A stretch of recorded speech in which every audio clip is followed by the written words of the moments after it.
You can, Okay, perfect.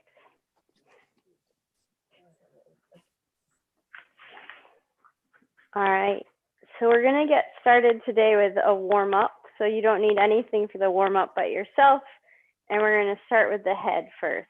So we're gonna bring our left ear to our left shoulder. I'm And gonna then do we're the right. Okay, sure, we can do the right. We can actually start with the right if you want. We can bring the right ear to the right shoulder. And then we're gonna bring our chin to the sky. If you can do left ear to left shoulder, go ahead and do that. If not, you can just go back to neutral, and then you're gonna go chin to chest. So I want you to go around in a circle if you can, 5 total times, really taking some time to relax and feel where you might be holding tension in your body. If you can't go over to one side, then you can just do a half circle position. And really take your time with this, rotating, about 5 times on that one side, and then switching for 5 times on the other side. Again, it's important that you both listen to your body and whoever else is joining us and what's going to work for you today. So if something doesn't work, feel free to let me know. We can modify it. Or if you have a way that you already like to modify it, go ahead and do that. Do we have to be standing for this? You can be sitting or standing. Some of the stuff will require you stand, but for the first 2 exercises, you could be sitting if you want to. All right, so let me know when we've done 5 on each side for the head. 5 to both sides? Yep.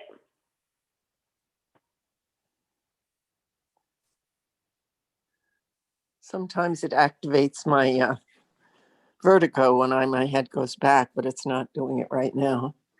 Okay, and if it does activate it, something like that, when your head goes back, we can just do the front. So side, front, side is also okay. We're just trying to get everything warmed up.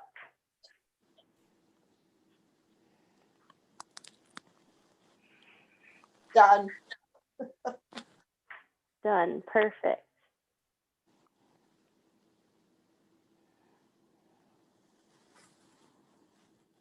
I don't know that it's tension, but when I turn to my right, I feel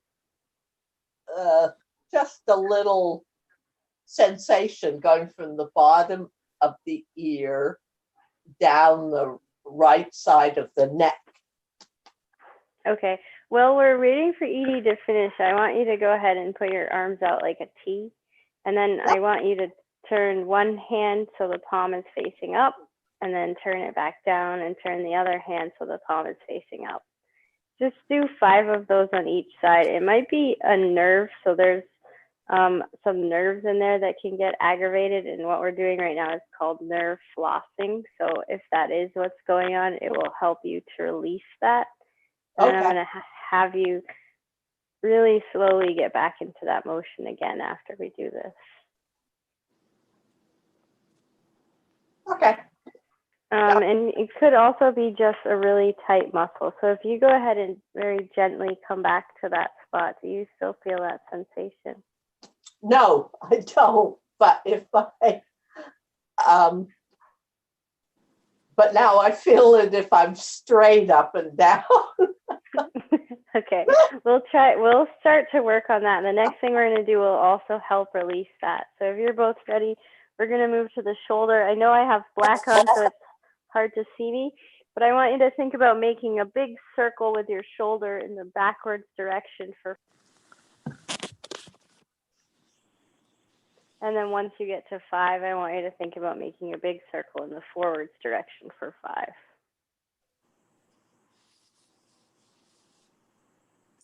When I took riding lessons, she always had us up, back, and down like we were hooked over a chair in the back. Nice. I like that one.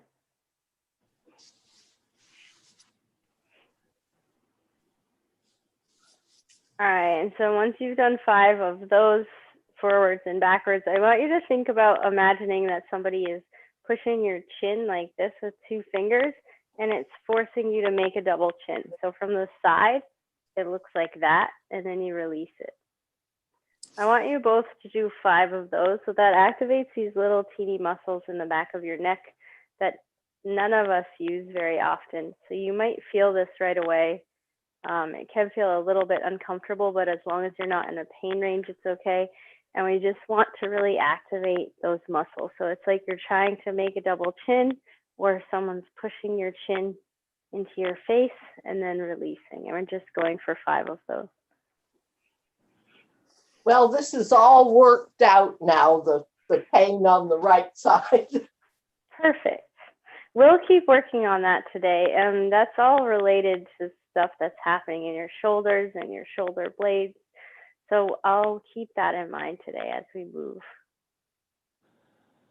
All right, the next thing we're going to do is we're going to spread our feet so they're a little bit more than hip width apart. So we have a nice, good, strong stance. And I have a slight bend in my knee, not too much, but I'm going to let my hands hang to my side nice and heavy. I'm going to rotate my torso one direction and then the other. So you should look like this. And this actually feels really good. If this causes you any pain, let me know.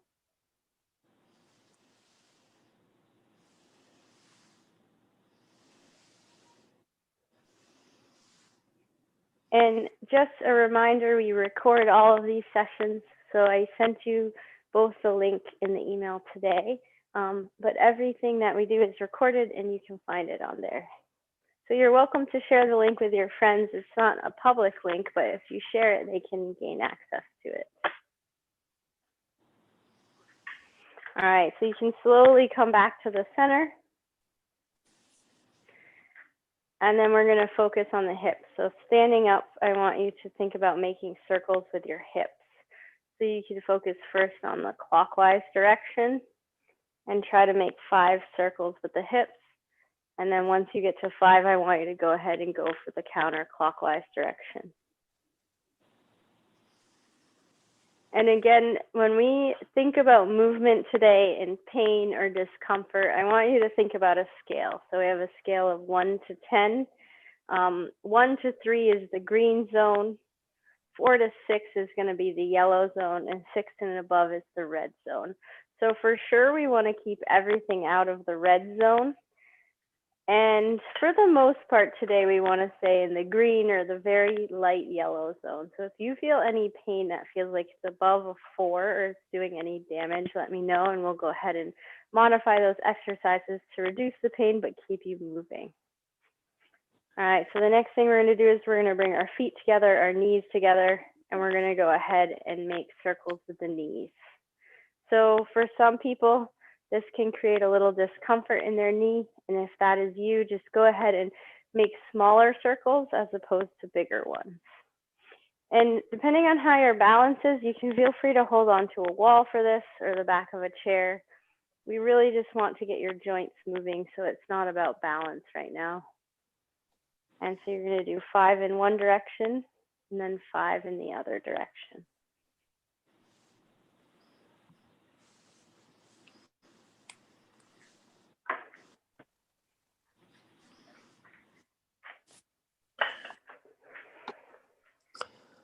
And then when you're done with that, the same thing, you can use a chair for balance or a wall. We're going to pick one foot up off the ground. And I want you to let your toes point towards the ground. And then imagine you're drawing a circle with that big toe. So you can go ahead and start in the clockwise direction first for 5, and then switch to the counterclockwise direction for 5. And we're just sort of activating these joints, warming them up, telling our body, hey, we know you're all here and we're about to do some work with you. So then you can switch to the other side. Same thing, 5 in the clockwise direction and then 5 in the counterclockwise direction.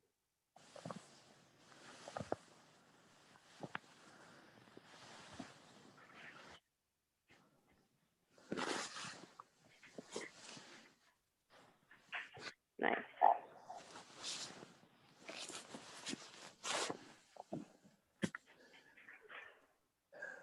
All right, cool. So once you're done with that, we are starting to get warmed up today. It actually takes our body quite a while to warm up, but we've told our body we know where you are today. So because this series is about 5 different ways to get up off the ground, we're actually going to start by getting on the ground, and I'm going to show you another way to get up, and then we'll do some exercises at the end. So you can go ahead and watch me first, and then if you're comfortable to do this, we can all do it together. If not, you can feel free to watch. It's totally up to you. But I'm going to show you first, and then we'll go ahead and do it together. So like last time, we're going to use a chair. You can use a hard surface, a bench, anything that you have that's relatively stable. If you're going to use a chair, you want to put it against the wall. And then because this chair is a little flimsy, I would prefer to have a better chair, but this is all I have here. I'm going to make sure to grab it in the middle because that's where it's the most stable. I'm going to take a huge step back with one of my feet, and I'm going to slowly lower my leg to the ground. So we can go ahead and do that together if you're both comfortable getting onto the ground. But basically, we want to come up to our chair as close as we can get with our legs. And then we want to lean our chest forward over that chair, put our hands in the middle or the most sturdy spot of that particular chair, and take a really big step back with one of our feet. If you didn't take a far enough step back, you can go ahead and tic-tac that foot a little bit more backwards. You're going to have quite a bit of weight in your hands so that you can slowly lower that back leg to the ground, and you can untuck that toe. And then once you're there, you can go ahead and take the other leg and bring it to the ground. So now you're in the high kneeling position. So if you slowly walk your hands back, you're here. As long as you're on a soft surface, this shouldn't bother your knees too much. If you're not on a soft surface, then I want you to go ahead and immediately get onto all fours.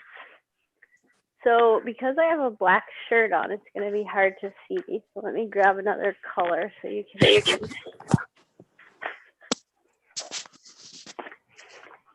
But the first thing that we're going to do today is we're going to focus on our rolls. So we have everybody in all fours, and we're going to go ahead and go down onto our forearms.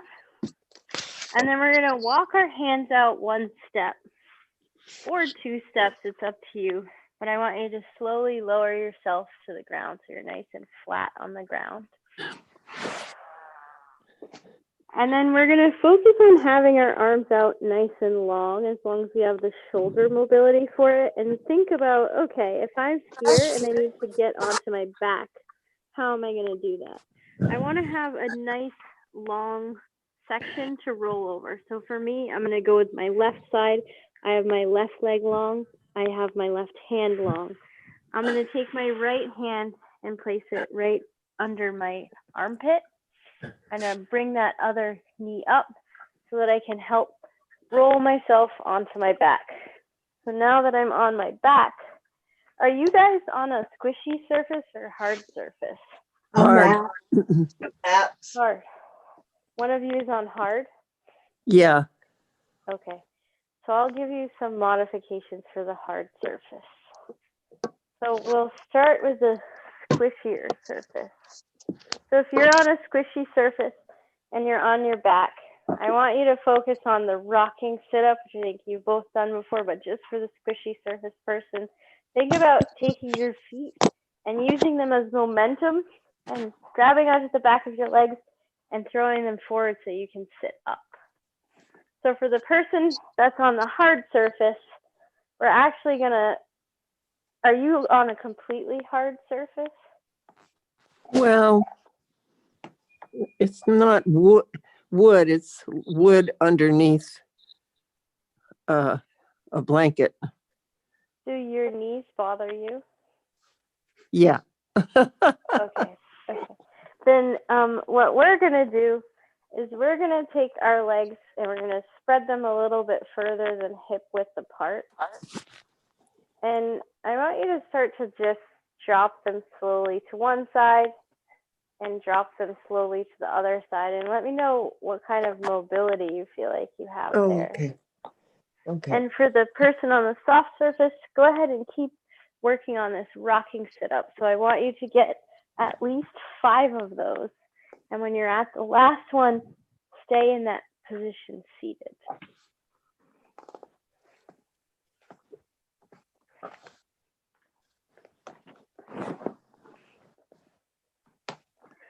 So if you feel like, Edie, you have pretty good mobility here, your legs might not touch the ground all the way, but as long as there's no pain and you can get those knees to drop down to one side, what I want you to do on your blanket is I want you to go ahead and like roll onto your side. You're almost going to roll onto this elbow a little bit if you can.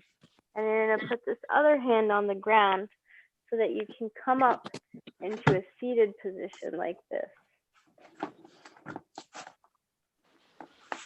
So from the side, I'm laying down. I have my knees bent. I tuck this arm in and I roll over towards my side so that I can come up into a seated position.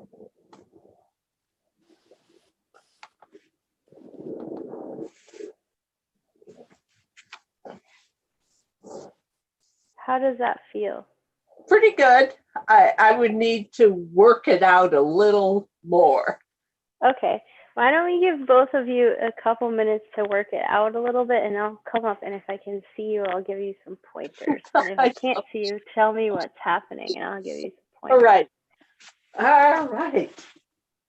So we're on our back with our knees up and our feet on the floor. Is that correct? Correct. Okay. So I just get confused which hand it is, the one you're going towards the roll. Oh, sure. So which way do you want to roll, towards the bed or towards the camera? The camera. Okay, perfect. So if you're going to roll towards the camera, I want you to take that right hand and tuck it next to your side. So Okay. really bring it next to your side. And Okay. then as long as you're okay to do this, you're going to have it tucked next to your side. And basically, you're going to sort of roll onto it. So you're almost on your elbow and your shoulder. And you're going to use this other hand on the ground and your forearm to help push you up. Okay, got it this time. Good. Okay, perfect. So because Edie's on a harder surface, I don't want her to get up the other way. But basically, here you're in the seated position, right? So let's say you're laying flat on your back and you're, depending on what surface you want to get into the seated position. This is an easy way to do it. So you can go ahead and try that 2 times on each side. Okay.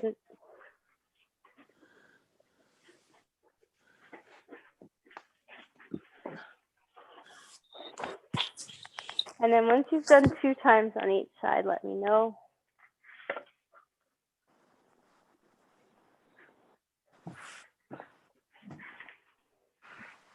Good. Yep, one more.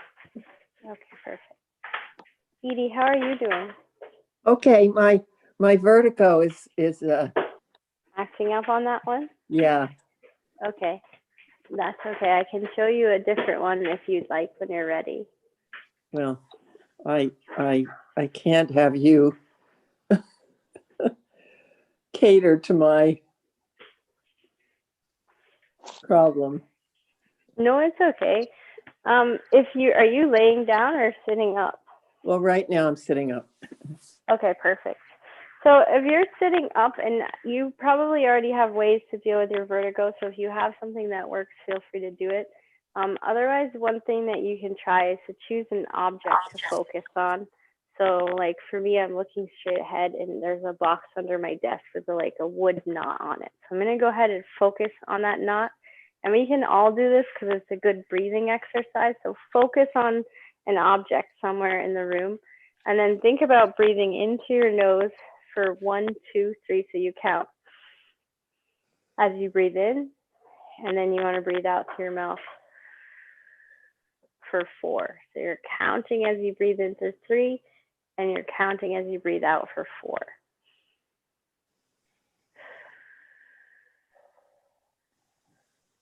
And then you're counting as you breathe in through the nose for 3. I'm breathing out for 4.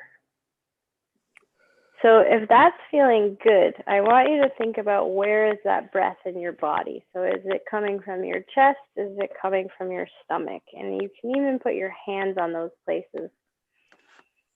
And keep breathing and see what you feel moving. Is your stomach and your diaphragm moving, or is that breath coming more in your chest? If you feel that the breath is coming more from your chest, I want you to focus on trying to get it more in the diaphragm. So as I breathe in through my nose, I almost imagine I'm filling my stomach up like a balloon. And the same as I breathe out through my mouth, I want to deflate that balloon or this lower hand. So we can practice 3 more breaths where we're really focused on the diaphragm. So make sure you get 3 good ones where you're really expanding the stomach and contracting the stomach with the breath. So you're filling it with air, you're letting it go with air, and the top hand shouldn't be moving as much. Yep.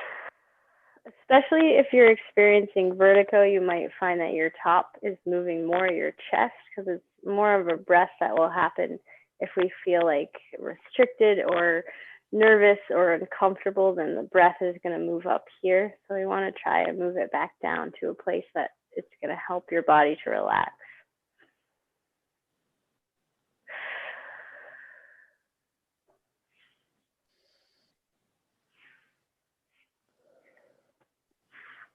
And depending on how you both feel,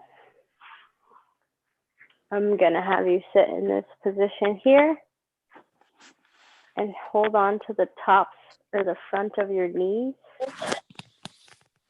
And so for vertigo, you don't need to move the head as much as we're going to move it. I'm going to show you the ideal and then how we modify it.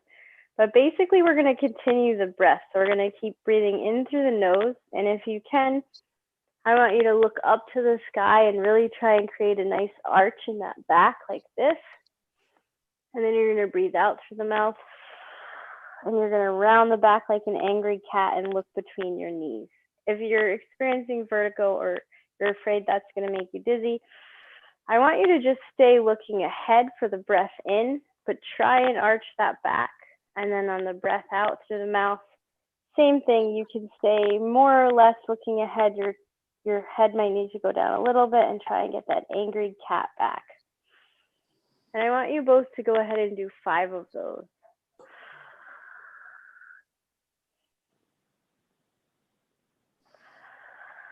So you're going to need to find a breath that works for you. Nice. But really focus on the back, and are you able to increase, that range of motion so that you can breathe in and you really punch your chest out, and then you breathe out and you really round that cat back like an angry cat.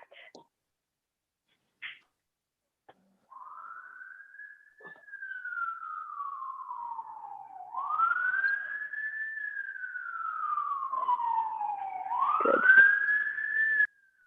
Edie, how are you doing? Okay. Are you still having a lot of vertigo?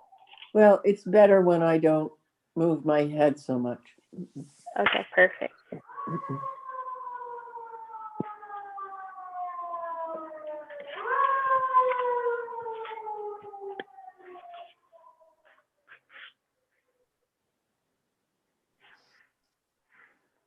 All right, so the next thing we're going to do, keeping our head still straight, we're going to put our hands behind us so they can take some of the weight. If you're against the wall, then you can just use that wall to take some of your weight. But otherwise, I want your hands behind you to take some of that weight. And you're going to spread your legs apart so they're more than hip width apart. And you're basically just going to drop your knees down to one side, keeping your head looking straight ahead. And then imagine your feet are planted in cement, so they're not moving, just your knees are dropping from one side to the other side. And as you do this, make sure you're really breathing. You might find that your hips migrate you forwards. That's okay. Yeah. This is an exercise for your hips. So just nice and slow, looking straight ahead. We're going to let the legs fall from one side to the other side.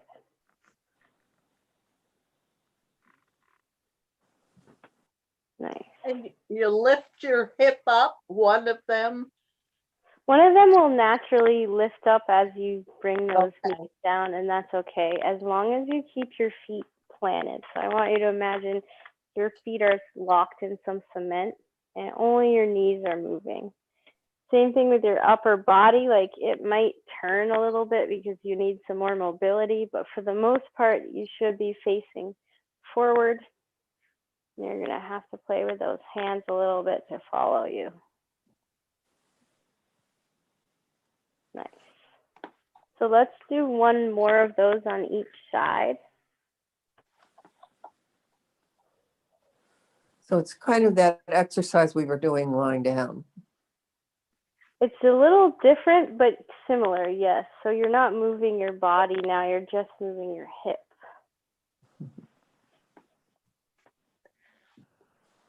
So if you feel comfortable, the next thing I want you to do is just lie on your back with these knees bent, feet flat on the ground. And we're gonna do some hip bridges. So you stay in this same position. Once we're here, if you want to find your breath again, take some time to find an object on the ceiling and just take a few breaths. We can go ahead and do that first. So everyone should be laying down. Find something directly like in front of you on the ceiling somewhere to look at, and then just think about finding your breath. And this time I just want you to be mindful of where are you breathing from. So are you breathing from your diaphragm, your stomach area, or are you breathing from your chest? And don't try and change it, just be aware of it.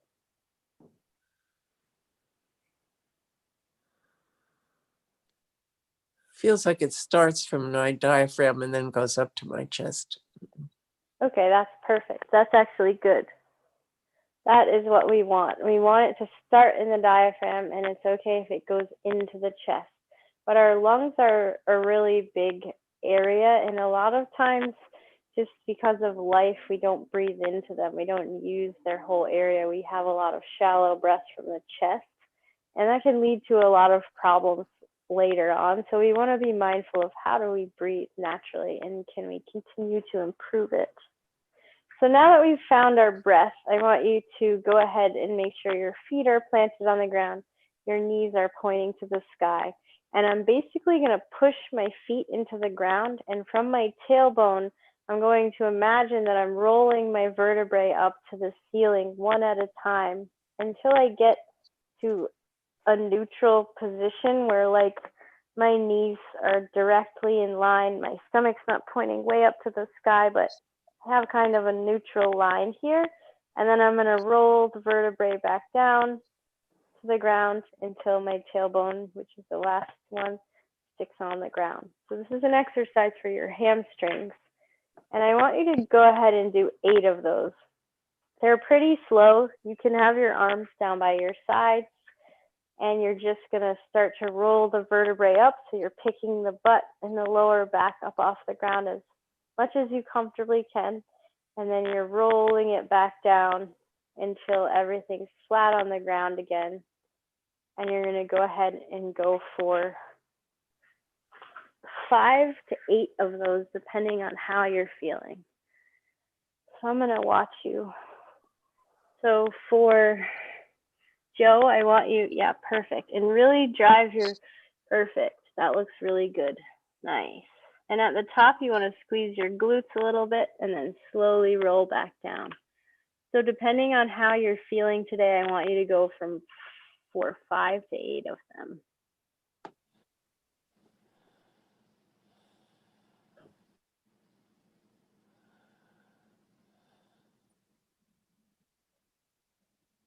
Nice.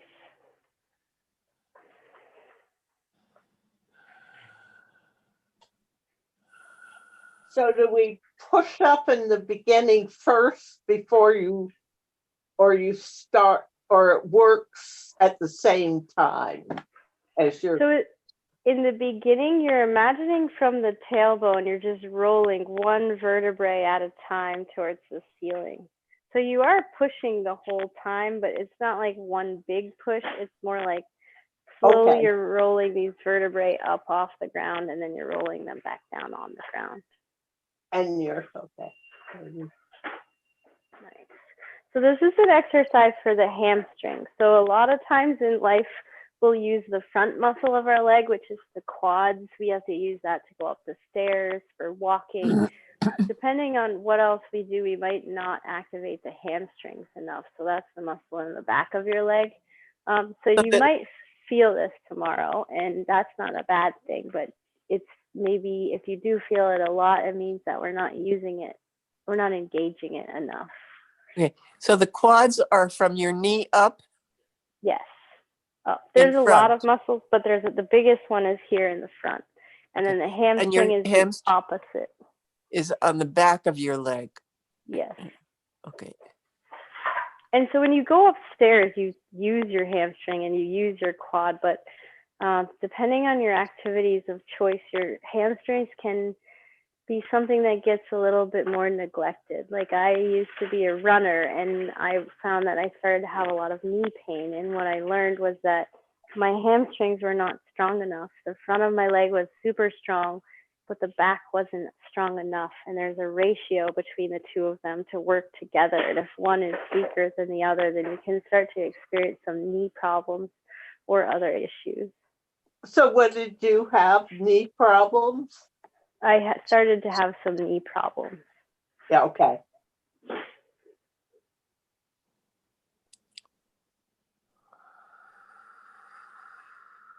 All right, and when you guys are done with 5 to 8 of those, we're going to go ahead and work on getting up off the ground. So just depending on what you're feeling, we need to get you into all fours. So for Joe, you are already there, which is great. Edie, do you have a way to get into all fours that's comfortable for you? Yeah, I think so. I have to put my phone down. Okay, no problem.